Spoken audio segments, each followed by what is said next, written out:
රජුරු කිව්වා ස්වාමිනී දැන් ධාතු ගර්භේ වහන්න සුදුසු කාලයයි.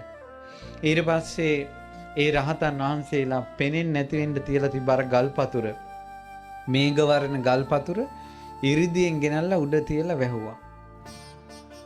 වහනකොට අදිස්ථානයක් කළා. මොකද අදිස්ථානේ සෑය ඇතුලේ මල් තිබ්බනේ.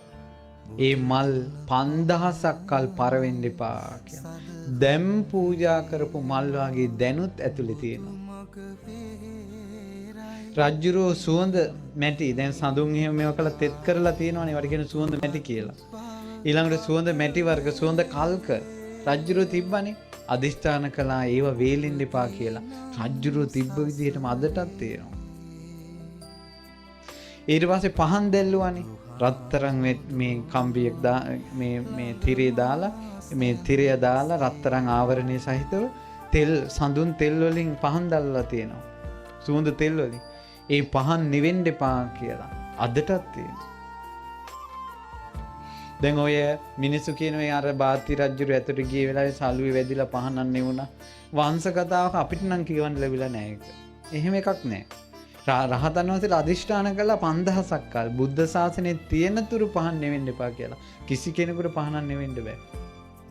ඊළඟට අදිෂ්ඨානයක් කළා කිසිම කෙනෙකුට මේ මහසෑයේ සතුරෙකුට ගර්භයට කිට්ටු වෙන්න බැරි වේවා කියලා. අදට උනත් මේ සෑය කැඩුවොත් එහෙම ධාතු ගර්භයවත් දකින්න බෑ. පොළොව ඇතුළට යනවා. රහතන් වහන්සේලාගේ 이르දියේ කාටවත් ධාතු ගර්භය ඇතුලේ 이르දියකින් හැර පුණ්‍ය ස්වභාවයකින් හැර ධාතු ගර්භය ඇතුළ බලන්න බෑ. හාරන්නත් බෑ. ධාතු ගර්භයට කිට්ටු වෙන්න බෑ කාටවත්. ඊට පස්සේ අදිෂ්ඨානයක් කළා මේ ඇතුලේ තියෙන නිදන් වස්තු මායයටවත් සොලවන්න බැරි වේවා කියලා. මායයටවත් සොලවන්න බෑ. ඇතුලේ තියෙන එක මණික් ගලක් මායයටවත් සොලවන්න බෑ. පින්වත්නි මේ ඔක්කොම වෙනකොට මේ පින්කමට මායя කරදර කරයි කියලා ඉන්දගුත්ත මහරහතන් වහන්සේ මේ අහසේ කුඩයක් මැව්වා. යකඩ කුඩයක් වටේට. මේ මළුවට වැඩිය ලොකු කුඩයක් අහසේ තියෙනවා. මාරයට පේන්නේ නැහැ මෙතන ධාතු නිධානය කරන විදිය. ඉන්දගුත්ත මහරහතන් වහන්සේ. හරි පුදුම දෙයක්. ඊට පස්සේ මාරයටත් මේ හොල්ලන්න බෑ. කිසි කෙනෙකුට මේ මහසෑය ඇතුලේ තියෙන බඩු හොල්ලන්න බෑ. ඊට පස්සේ අදිෂ්ඨානයක් කළා මේ ගල් පතුරු 6 එකට එකක් පැහැහෙවා. අයි පතුරක් මෙහෙම එකතු වෙලා කියලා පේන්නේ නැහැ. රේඛා පේන්නේ නිකම්ම පෑහිලා තියෙන්නේ. රහතන් වහන්සේලා අදිෂ්ඨාන කළා. මේ පොළොව කම්පා වෙනවා, සෙලවෙනවා, අහසින් මල් වර්ෂා වැටෙනවා. පංචතූරි නාදේ වටේම ඇහෙනවා. දෙවිවරු සාදුකාර දෙනවා, පවන් සරනවා. ඊට පස්සේ මෙතන රහතන් වහන්සේ පියදාසී කියන මහරහතන් වහන්සේ ධර්මයේ දේශනා කළා. ලක්ෂ ගාණක් දෙනා මාර්ගඵල ලැබුවා. හරියට මේ රුවන්වැලි මහසෑයේ සෑය ඉදිකිරීම සහ ධාතු නිදානය නිසා ලෝකේ රහතන් වහන්සේලා පහළ වුණා. ඒ මුල් කරගෙන. ඒකයි තියෙන අනුභවය.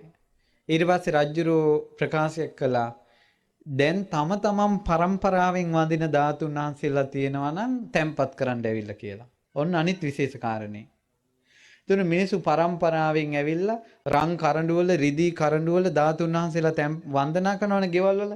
ඒ ධාතුන් වහන්සේලා ගෙනල්ලා මහසෑයේ අර ධාතු නිදානේ උඩින් තිබ්බා. විස්තර තියෙනවා. ඒ විදිහට කරඬු 1000ක් උඩ තියෙනවා කියනවා. සර්වඥ ධාතු කරඬු 1000ක් ධාතු ගර්භයේ උඩ ගල උඩින් තියෙනවා කියනවා.